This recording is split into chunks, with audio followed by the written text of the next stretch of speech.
Welcome back to our walking tour of Israel. In our last session, we talked about how the land of Israel is known as the land flowing with milk and honey. We learned how milk refers here to goat's milk, and that points to the domain of the shepherd. Honey indicates that there's also land suitable for agriculture. Now for this session, we're going to start our tour down in the land of milk, down in the Negev region, where the shepherds hang out. One of our most famous biblical shepherds is King David, the composer of quite a few of the Psalms. And by the way, I chose this depiction of Shepherd Boy David on purpose. I think it's fairly typical of what many of us imagine when we think about David composing his poems as he's leading his flock day by day. We're going to read perhaps his most famous psalm, Psalm 23, as we journey through the wilderness of the Negev region, shown here in the white oval. So now let's trek through the land of the shepherd and try to see Psalm 23 with fresh eyes as we explore the landscape. Psalm 23 begins, "The Lord is my shepherd, I shall not want." Welcome to the Negev, the land of milk. This is the arena of the shepherd who watches over sheep and goats as they search the rocky ground for vegetation to nibble on. Yes, these are the grazing lands of the flocks looking to find their daily food. The first thing I need you to do is to get a sense of the heat, the scorching sun. It was about 103 degrees as we trekked through this wilderness. The shepherds that we see here are actually younger females. You might notice that their clothing fully covers them. It's providing protection from the sun because there's no shade anywhere for miles. And it's also identifying that they belong to a family group, which is a warning for anyone with intentions to do them harm while they lead their flocks into isolated regions looking for food. Prior to my visit, I always pictured Jesus, the Good Shepherd, tending his flock in a place that looked kind of like this. Yeah, I don't do that anymore. He makes me lie down in green pastures.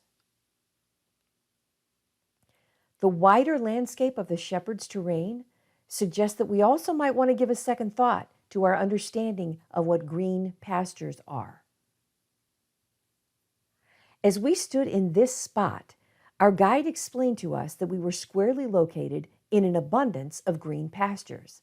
In fact, this was exactly the kind of spot that a desert shepherd goes looking for in efforts to feed the flock. A closer look shows these small tufts of grass made possible by the scant moisture in the morning air and largely scorched throughout the day by the desert sun. They're almost hidden among the rocks of the desert.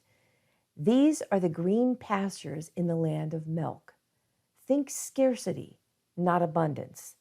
Think what you need to sustain your life that day versus what you want so that you can live in comfort. He leads me beside still waters. He restores my soul. As ancient people traversed the wilderness from one place to another, the easiest walk would often be found at the lowest point, along a dry, seasonal riverbed, which is called a wadi. In the short rainy season, water would flow where we're walking, but almost all of the time, it's as dry as you see it here. Getting down to the wadi wasn't necessarily easy. You have to navigate the steep cliff sides with a lot of care.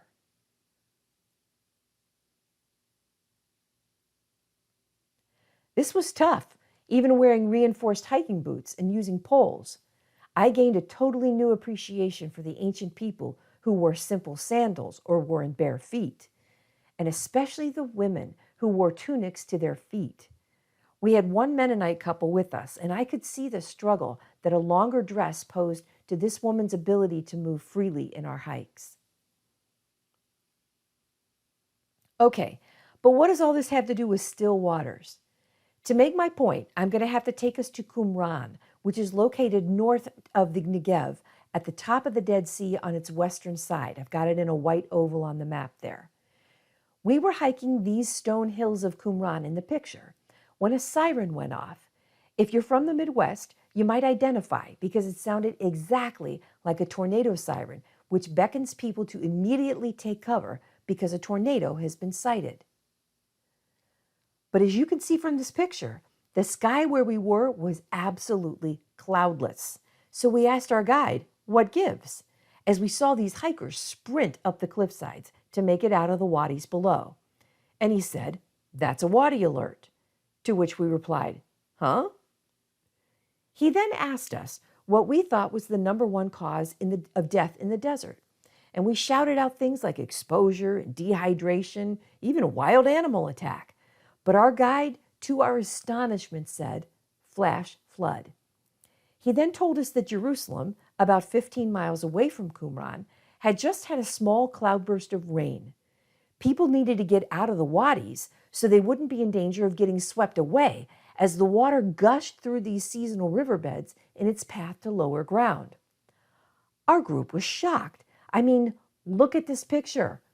When we hear a tornado siren or have a hurricane alert, the sky looks pretty darn threatening. The atmosphere matches the danger. But not here in the desert where we're talking about water. For the ancients, there was no warning given for water gushing at you from 15 miles away. Thus the term flash flood. Water is delightful to most of us.